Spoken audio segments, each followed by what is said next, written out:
عزیز طلباء، السلام علیکم ورحمۃ اللہ تعالی وبرکاتہ۔ بسم اللہ الرحمن الرحیم۔ اللہم صلی علی سیدنا و مولانا محمد کما تحب و ترضی بان تصلی علیہ۔ عزیز طلباء، اس سے پہلے ہم نے آپ کی کتاب کافیۃ النحو سے کلام اور جملہ کے درمیان فرق کو بیان کیا تھا، اور ساتھ ہی ساتھ یہ بھی بتایا تھا کہ مرکب کی دوسری قسم مرکب اضافی وہ ہوتی ہے جو مضاف اور مضاف الیہ سے مرکب ہوتی ہے،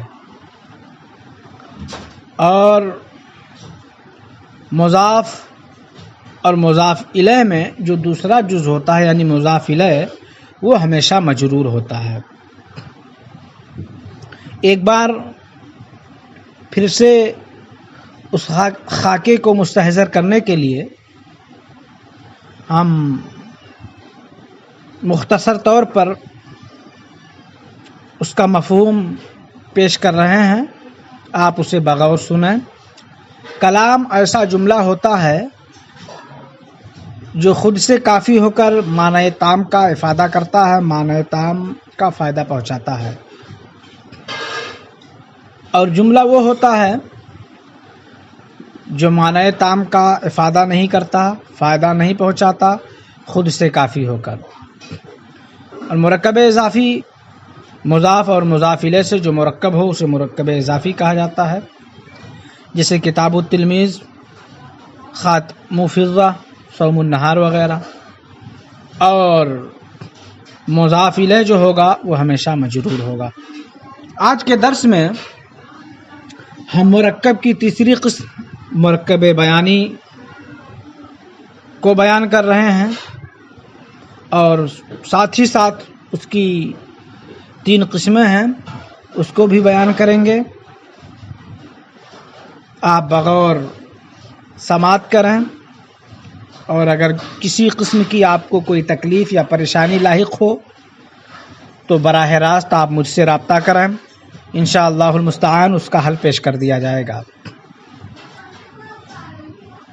المرکب البیانی کل کلمتین کانت ثانیتہما موضحۃ او موضحۃ معنی الاولی۔ کل کلمتین، مرکب بیانی کی تعریف کرتے ہوئے فرماتے ہیں کل کلمتین، ہر وہ 2 کلمہ کانت ثانیتہما، جن کا دوسرا موضحۃ معنی الاولی، پہلے کلمہ کے معنی کی وضاحت کرنے والا ہو، تشریح کرنے والا ہو، وہو ثلاثۃ اقسام، اور وہ 3 قسمیں ہیں۔ یعنی مرکب بیانی جو ہوتا ہے اس میں 2 کلمے ہوتے ہیں، تو دوسرا جو کلمہ ہوتا ہے یہ پہلے کلمے کے معنی کی وضاحت اور تشریح بیان کرتا ہے۔ اور مرکب بیانی کی 3 قسمیں ہیں۔ پہلی قسم مرکب وصفی ہے۔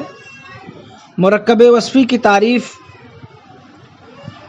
سننے سے پہلے آپ صفت اور موصوف کو سمجھ لیں، تاکہ آنے والی مثالیں آپ پر اچھی طرح سے واضح اور ظاہر ہو سکیں۔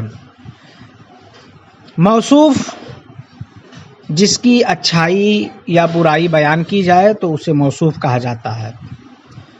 صفت جس لفظ سے بیان کی جائے اسے صفت کہتے ہیں، جیسے الماء الحمیم، گرم پانی۔ تو اب الماء یہاں موصوف ہے، کیوں؟ اس لیے کہ اس کی صفت الحمیم سے بیان کی جا رہی ہے۔ تو الماء الحمیم میں الماء موصوف ہے اور الحمیم صفت ہے۔ اب تعریف سنیں، مرکب وصفی ہوا ما تألف من الصفت والموصوف مثل فاز التلمیذ المجتہد اکرمت التلمیذ المجتہد سررت بحسن اخلاق التلمیذ المجتہد. ہوا ما تألف من الصفت والموصوف، مرکب وصفی وہ ہے جو صفت اور موصوف سے مرکب ہو، جیسے فاز التلمیذ المجتہد، محنتی طالب علم کامیاب ہوا. اب اس مثال میں آپ دیکھیں کہ التلمیذ المجتہد یہ موصوف ہے، التلمیذ اور المجتہد اس کی صفت ہے، اور کلمہ ثانیہ یہاں پر المجتہد ہے جو پہلے کلمہ کی یعنی التلمیذ کی وضاحت کر رہا ہے، اس کی تشریح بیان کر رہا ہے. یوں ہی دوسری مثال میں اکرمت التلمیذ المجتہد، میں نے محنتی طالب علم کی تعظیم و توقیر کی. تو یہاں پر بھی المجتہد یہ دوسرا کلمہ ہے اور یہ التلمیذ پہلے کلمے کی وضاحت اور تشریح کر رہا ہے، اور یہ دونوں موصوف صفت ہیں، یعنی التلمیذ موصوف ہے، المجتہد صفت ہے. اسی طرح سے سررت بحسن اخلاق التلمیذ المجتہد، میں محنتی طالب علم کے حسن اخلاق سے خوش ہوا، مسرور ہوا. تو اس تیسری مثال میں بھی التلمیذ موصوف ہے، المجتہد اس کی صفت ہے، اور المجتہد جو دوسرا کلمہ ہے وہ پہلے کلمے کے معنی کی وضاحت کر رہا ہے، یعنی تلمیذ کی وضاحت اور تشریح بیان کر رہا ہے، اور یہ دونوں التلمیذ موصوف، المجتہد صفت بھی ہے. دوسری قسم مرکب توکیدی ہے، اس کی تعریف بیان کرتے ہیں. ہوا ما تألف من المؤکد والمؤکد، مرکب توکیدی وہ ہے جو مؤکد اور مؤکد سے مؤلف ہو، مرکب ہو. مثل جیسے جاء القوم کلہم، ساری قوم یا پوری قوم آئی. تو اب آپ اس مثال میں دیکھیں کہ جاء فعل ہے، القوم مؤکد ہے. مؤکد یعنی جس کی تاکید بیان کی جائے، جس کی تاکید لائی جائے، اور مؤکد دوسرے لفظ میں آپ اسی کو تاکید بولتے ہیں.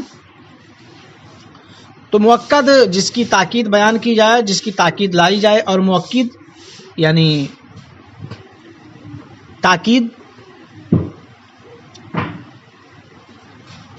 تو اس مثال میں آپ دیکھیں کہ جاء القوم میں قوم مؤکد ہے کیونکہ اسی کی تاکید لائی جا رہی ہے، کلہم. تو قوم مؤکد ہے اور کلہم اس کی تاکید ہے. یوں ہی اکرمت القوم کلہم، میں نے ساری قوم کی، پورے قوم کی تعظیم و تکریم کی. تو اس مثال میں القوم مؤکد ہے اور کلہم مؤکد یعنی تاکید ہے. اسی طرح سے احسنت الی القوم کلہم، میں نے پورے قوم کے ساتھ حسن سلوک کیا، اچھا معاملہ کیا، اچھا برتاؤ کیا.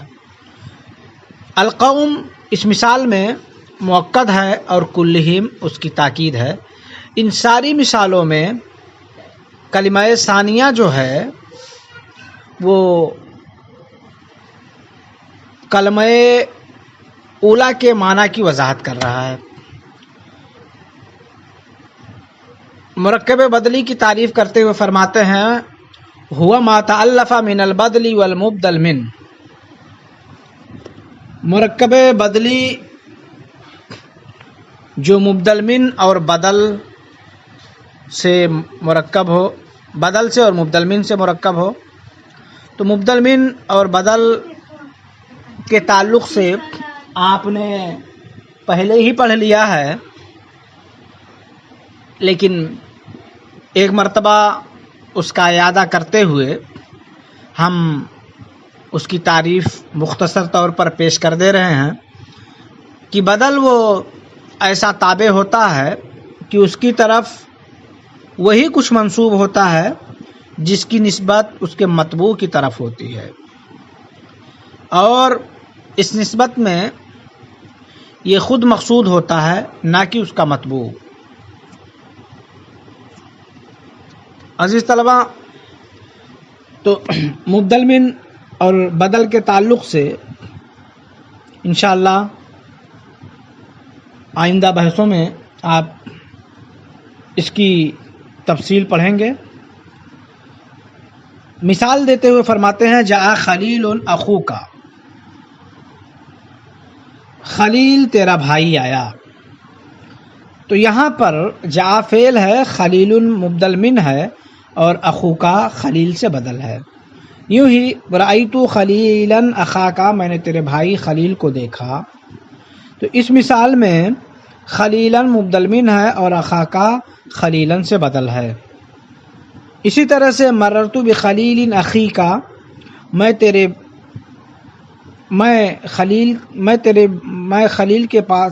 بھائی خلیل کے پاس سے گزرا۔ تو اب اس مثال میں خلیل مبدل من ہے اور اخیکا خلیل سے بدل ہے۔ وحکم الجزء الثانی من المرکب البیانی ان یتبع ما قبلہ فی اعرابہ، اور مرکب بیانی کا جو دوسرا جز ہوتا ہے اس کا حکم یہ ہے ان یتبع ما قبلہ فی اعرابہ، کہ وہ اپنے ما قبل کے اعراب میں موافق اور مطابق ہوگا، یعنی جو ما قبل کا اعراب ہوگا وہی ما بعد کا ہوگا، یعنی جو پہلے والے کا اعراب ہوگا وہی بعد والے کا بھی اعراب ہوگا۔ اس کو یوں آپ سمجھیں کہ جس طرح سے مؤکد کا اعراب ہوگا اسی طرح سے مؤکد یعنی تاکید کا اعراب ہوگا، جس طرح سے مبدل من کا اعراب ہوگا اسی طرح سے بدل کا اعراب ہوگا، جس طرح سے موصوف کا اعراب ہوگا اسی طرح سے صفت کا بھی اعراب ہوگا۔ تو عزیز طلبہ، آج کے درس کا خلاصہ یہ ہے کہ مرکب بیانی میں دو کلمے ہوتے ہیں، اور دوسرا کلمہ جو ہوتا ہے یہ پہلے کلمے کے معنی کی وضاحت اور تشریح بیان کرتا ہے، اور اس کی تین قسمیں ہیں۔ مرکب وصفی جو صفت اور موصوف سے مرکب ہو، مثال میں نے بتائی فاز التلمیذ المجتہد، اور مرکب توکیدی جو مؤکد اور مؤکد سے مرکب ہو، جیسے جاء القوم کلہم، اور مرکب بدلی جو مبدل من اور بدل سے مرکب ہو، جیسے جاء خلیل اخوکا۔